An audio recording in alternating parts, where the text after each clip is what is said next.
Assalamualaikum warahmatullahi wabarakatuh.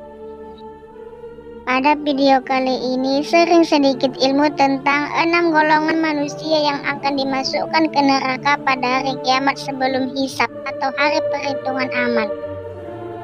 Syurga dan neraka diciptakan oleh Allah Subhanahu wa Ta'ala sebagai motivasi sekaligus peringatan bagi manusia untuk beramal sebaik-baiknya di dunia ini. Di hari kiamat kelak, semua manusia akan melalui hisab, yaitu perhitungan amal atas dosa dan pahala yang telah dikerjakannya ketika di dunia. Tetapi amat malam, terdapat 6 golongan manusia yang akan dimasukkan ke dalam neraka tanpa hisab, disebabkan dosa besar dan kemungkaran yang mereka lakukan ketika di dunia. Abu Hurairah radhiyallahu anha berkata, Rasulullah Shallallahu Alaihi Wasallam bersabda, 6 golongan manusia yang akan dimasukkan ke neraka pada hari kiamat sebelum hisab atau hari perhitungan amal. Golongan yang pertama yaitu pemimpin yang telah dipilih oleh rakyat dan diberikan amanah untuk memimpin negara. Sekiranya ia melakukan kezaliman kepada rakyat dan tidak berlaku adil, tidak akan dapat mencium keharuman surga dan dimasukkan ke dalam neraka sebelum hisab. Maqil ibnu Yasar radhiyallahu anha berkata, saya mendengar Nabi Shallallahu Alaihi Wasallam bersabda, tidak ada seorang hamba yang Allah serahkan kepadanya untuk memimpin segolongan rakyat lalu ia tidak memelihara rakyatnya itu dengan menuntut dan memimpin mereka kepada kemaslahatan dunia dan akhirat, melainkan tiadalah ia mencium bau syurga. Hadis riwayat Bukhari dan Muslim.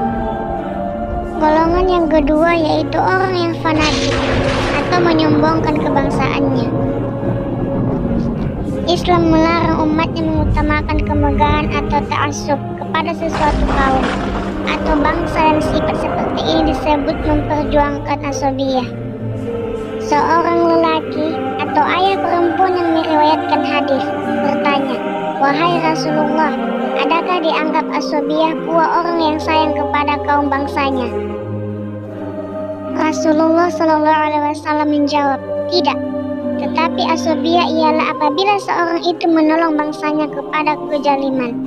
Hadis riwayat Abu Daud, Ibnu Majah dan lain sebagainya.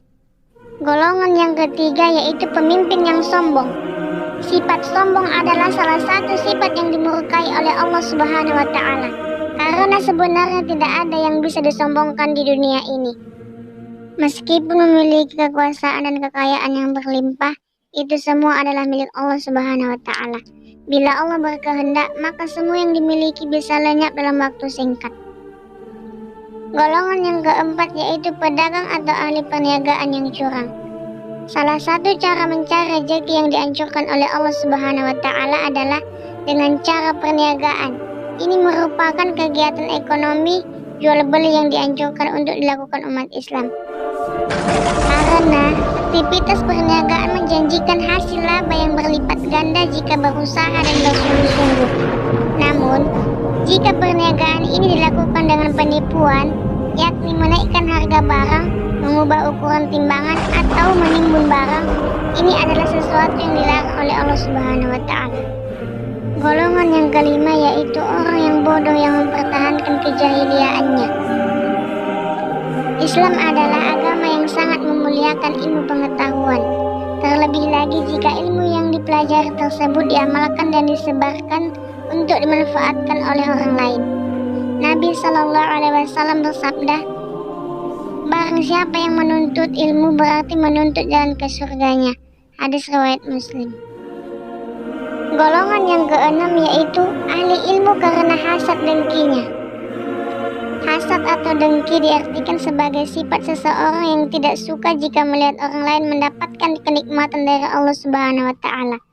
Bahkan, orang ini ingin kenikmatan tersebut hilang dari orang lain. Sifat ini adalah sifat yang dimiliki oleh iblis karena ia merasa cukup iri hati kepada Nabi Adam alaihissalam serta anak cucunya. Dari Abu Yazid Usamah bin Zaid bin Harithah radhiyallahu anha yang berkata, aku mendengar Rasulullah Shallallahu Alaihi Wasallam bersabda, Seseorang didatangkan pada hari kiamat, lalu dilempar ke neraka, maka keluar isi perutnya. Dengan isi perut yang keluar itu, dia berputar-putar seperti himar yang mengitari borosnya. Para penghuni neraka berkumpul di dekatnya, seraya mengatakan, "Wahai si Fulan, apa yang terjadi padamu? Bukankah dulu kamu merintahkan kepada yang ma'ruf dan mencegah dari yang mungkar?" Ia menjawab, "Iya, memang dulu aku memerintahkannya kepada yang ma'ruf. Namun aku tidak melaksanakannya dan mencegah dari yang mungkar. Namun aku melanggarnya." Hadis riwayat muttafaq alaih.